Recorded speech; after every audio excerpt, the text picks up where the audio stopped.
Do a component review, and the first thing I'm going to talk about is motherboards. And the one thing about motherboard, this is really old technology. This is one of the first Pentiums, which is this is called a socket chip, and the socket chip was made in the first Pentium. And also before this was they had the 286, and that was, all of these are socket, the 286, the 386, and then man, you got the 486 and the 486SX, and then they went to the Pentium, and the Pentium was something that was really a cool feature. So, and the Pentium socket chip right here, there's a free release lever right here, and you open that up, and this is the socket processor. And let's see if I can get that out of there. And you'll notice that it has pins.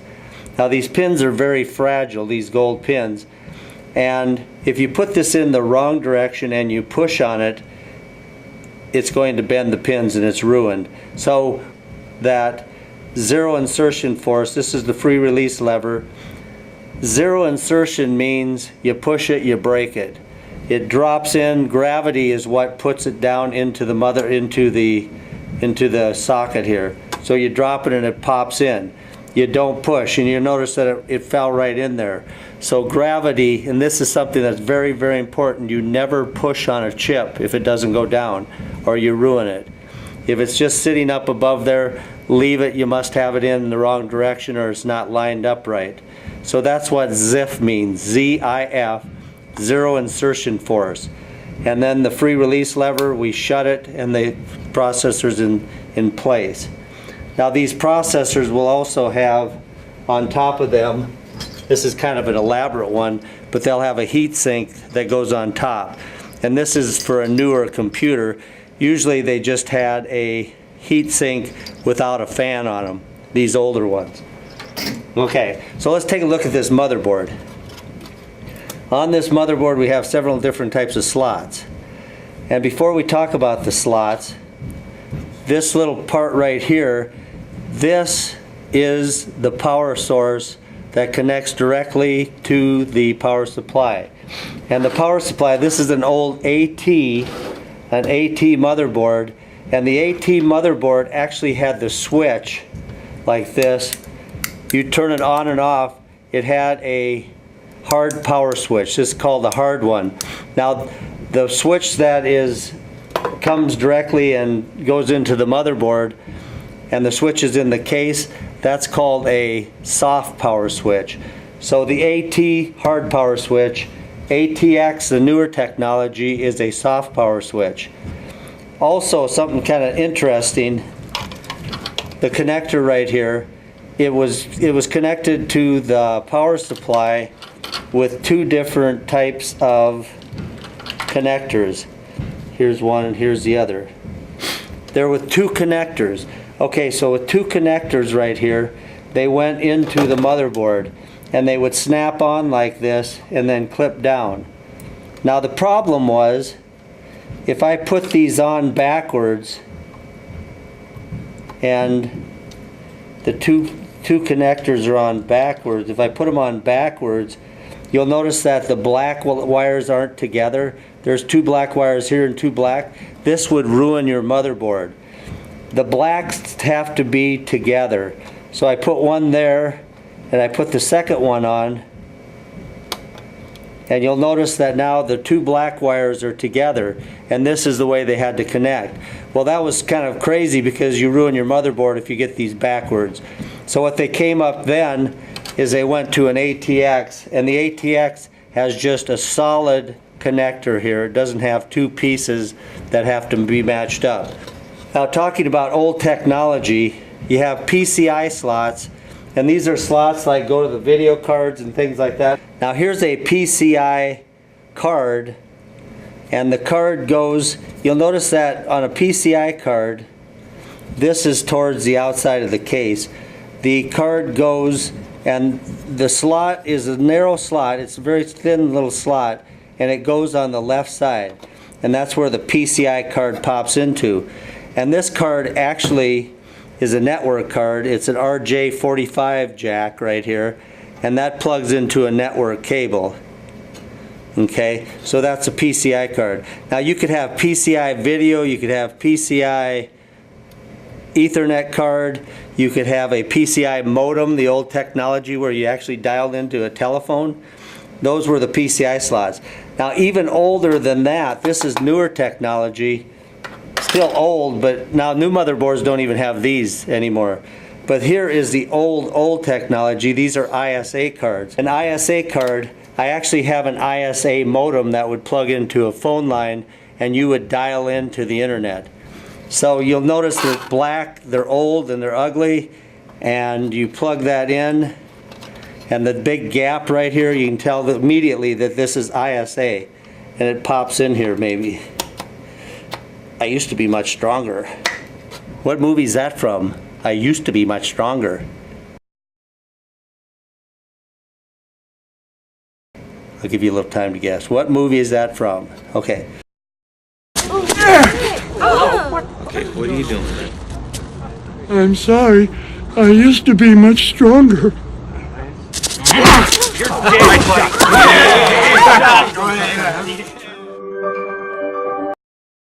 Anyway, so there's the ISA slot, PCI slots, where you'd have network card and video cards. You can actually have ISA video, really old technology.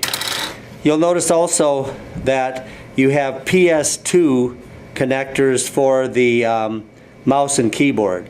PS2 have 6 pins. There's 6-pin female on the motherboard here. The female 6-pin is right there. Okay, now memory. These little buggers had the oldest memory possible. They're called SIMs. And the SIMs had to be put in pairs, and they had to go left to right because you couldn't get them out. I'm going to pop this one out of here. You have to pull back on both sets of pins here, and it comes out sideways. And that's what a 72-pin SIM looks like. Very old technology. The first type of memory was in SIMs like this. Anyway, to get them back in, you would have to go at an angle and then snap them up. That's how you'd get these old SIMs in. I think that about does it. We have the memory, we have the socket processor, ZIF, free release lever. That ZIF means zero insertion force. You never push on a processor. This had the old AT connector that had 2 connectors. If you didn't plug them in right, it messed up your motherboard. So that's one of the first motherboards that came out with a Pentium socket chip. Now this motherboard, the next generation, this motherboard is a lot the same. It has 72-pin SIMs. It has a socket processor, which is the PR200 Pro. It's a Pentium, one of the 2nd generation Pentiums. It has the free release arm, the socket that comes out, zero insertion force when you drop that baby back in, no pushy, and then snaps down the free release lever right there. It has the PCI slots, they're even labeled. This is a ATX motherboard, because you will notice that instead of having the power supply that has to have 2 connectors, this one just had 1 connector. And then the connector just went like this, and you can't get this wrong because it only plugs in one way and gives power to the motherboard. These older ones, they didn't have the extra 4 pins that you plug in for more power to the more advanced motherboard. They just had a single power supply plug-in, and this is ATX, an ATX power supply, and it has, you'll have the soft power switch. You'll notice on this there is no switch like the last one. There's no switch on here. Actually, what happens is wires from the case that you buy with the case, the wires go directly into the motherboard, and they go on these pins right here, and the wires will go on the pins, and that will give power to the motherboard. And when you shut these down, you didn't shut them down with a hard switch. What you do is you just do a start shutdown. With the AT power supplies, you'd do a start shutdown, but then you'd have to actually manually shut off the computer, because that's why they call it a hard shut off. With these, they just shut off, start shut down, and wham, they're off. You don't have to turn them off. So this is soft power switch. Also, you'll notice that this one also has PS2 for keyboard and mouse. This one also has, both of the motherboards had this. Here's the old motherboard that we just had, but both of them had it. And what it is there's a serial port right here. And this is just another connector to attach things to. It's 9 pins, and on the motherboard it's male. 9-pin male is a serial port.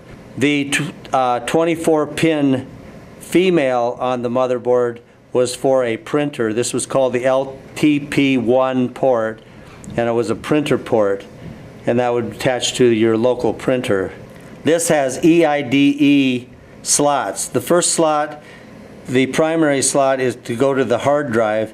EIDE slot for the CD-ROM or the DVD player, and this little slot is for a floppy drive, an A drive. Much smaller is the A drive. And now the new motherboards that we have, we don't even have these slots. Everything is serial ATA, which is SATA. These are EIDE connectors, and there's 40 pins in each one of these. 40 pins, 40 pins. One is the primary channel and the next is the secondary. Primary channel goes to the hard drive, secondary channel goes to the DVD player. Okay, same type of motherboard, and then I'm just going to do this for a review. What are these? You're right, ISA cards. What are these? You're right, PCI card.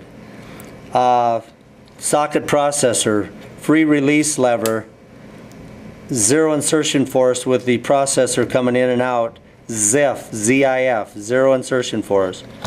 You have the parallel port, which is the LTP1, that's for a printer, it's female, 24 pins. You have the 9-pin serial ports, which are both male, 2 9-pin serial ports.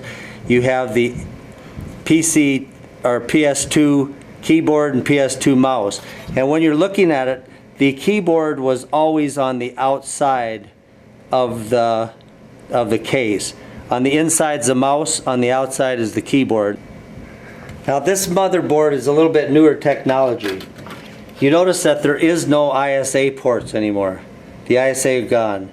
You have lots of PCI ports for video and all that kind of stuff.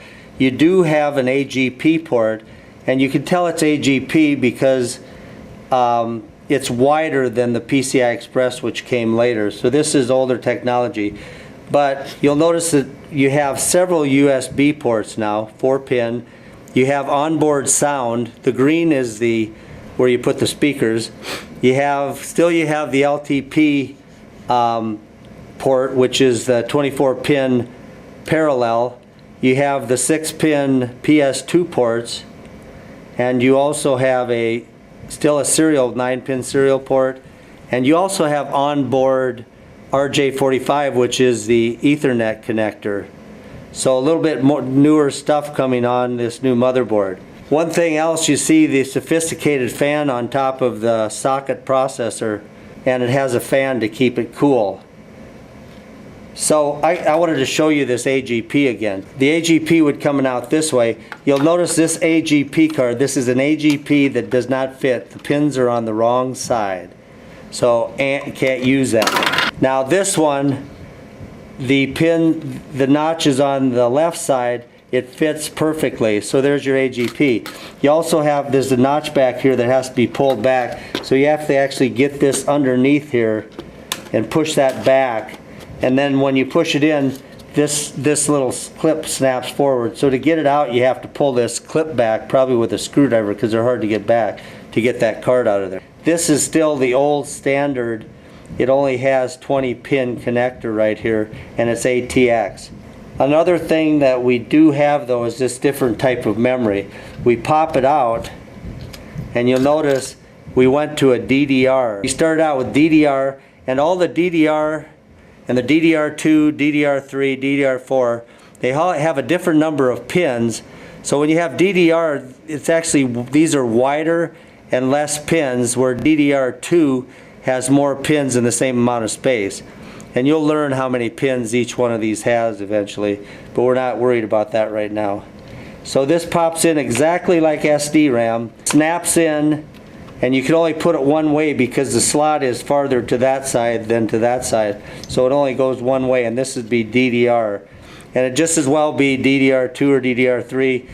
only one slot on all of those different types of RAM. This computer also has the EID hard drive, the primary. Here's, it says number 1 and number 2. So the blue one actually goes to the hard drive and the black one goes to the DVD player or the CD-ROM. And it tells you on the motherboard IDE 1, IDE 2, and this is the EIDE hard drive connector. And I'll show you this, the SATA stuff later on. Here's Mr. Fancy. We took a giant leap here from the Pentium type stuff, and we jumped into the real fancy stuff.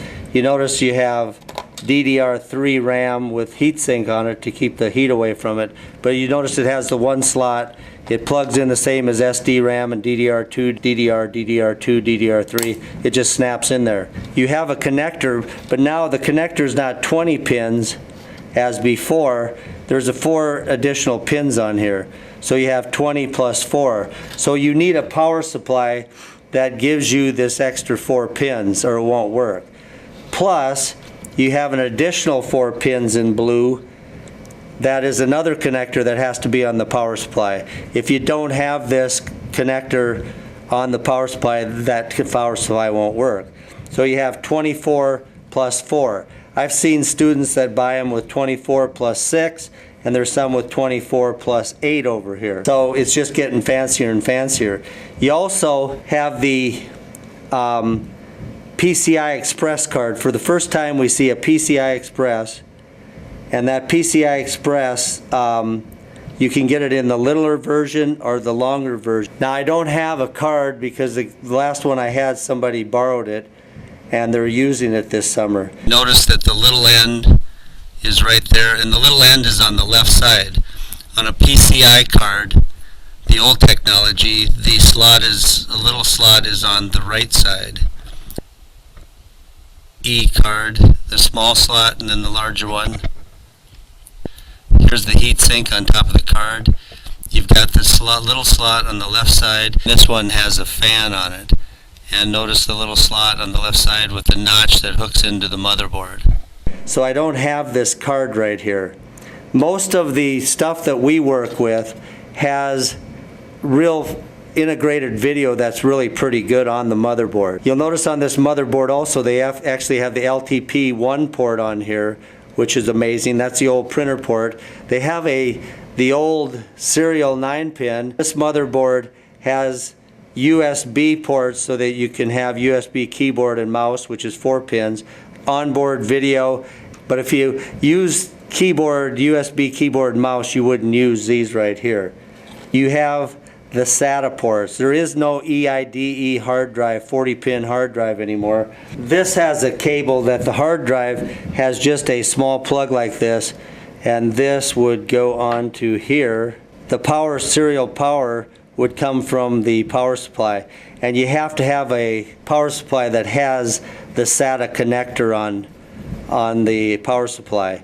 And that's the power, but this goes here, and then the hard drive's here, and you can plug it in any of these ports right here, and you've got several SATA ports, and it just goes in one way, and it's this way, and it just snaps in. So that's the connector, much more streamlined than the old EIDE process, and you can hook up 1, 2, 3, 4, 5, 6 hard drives if you want, and that's another advantage. The EIDE, you had 40-pin connectors, and you could only put 2 hard drives on 1 cable. And since there was only 2 connectors, you had a possibility of 3 hard drives and a DVD player. You'll notice with the PCI, it's on the left is the notch. On the PCI Express, it's on the right. And the card will stick out this way because this is the outside of the case. So there's all our motherboards. We have a real fancy fan on here. We have DDR3 RAM. We have 24 pins plus 4 for the power supply to get power to it. We have serial ATA, which is SATA hard drive, and you can have a SATA DVD player, and you have a nice brand new battery there. And that's our generation of motherboards in a nutshell. Next, I want to show you the difference between SATA and EIDE. The difference between a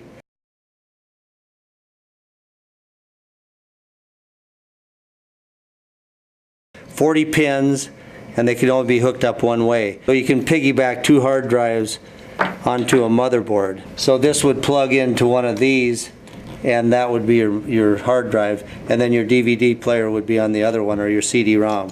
Serial ATA is just a little connector like this, and it's got a notch going down, so it only plugs in one way. And then on the motherboard, there's all of these serial connectors. So you can plug this into any of these. So you can put in 1, 2, 3, 4 hard drives if you wanted to, plus the DVD-ROM and so forth. So this is much better technology and much faster also. The serial ATA is much faster. The best type of hard drive is the solid state hard drive, and they're much more expensive right now, but they're so much quicker because there's no spinning parts. In a regular hard drive, you have spinning parts, and eventually that's going to quit spinning. So if you get solid state, it's much more likely to keep your information for a long time because there's no moving parts. It's a smaller hard drive. This is actually a hard drive, a serial hard drive from a laptop, but the solid state hard drives that go into a computer are about this size. A terabyte, which is 1,000 gigabytes, you can get one for $69. Where if you get a terabyte of this, it's like $250 to $300. Just bought one of these that was a 500 that I put in my computer over there, and that solid state 500 was $135, and I got it on sale. But they're going to be coming down. So this is what you want, like a 500 gigabyte to a terabyte solid state. If you put your operating system on this,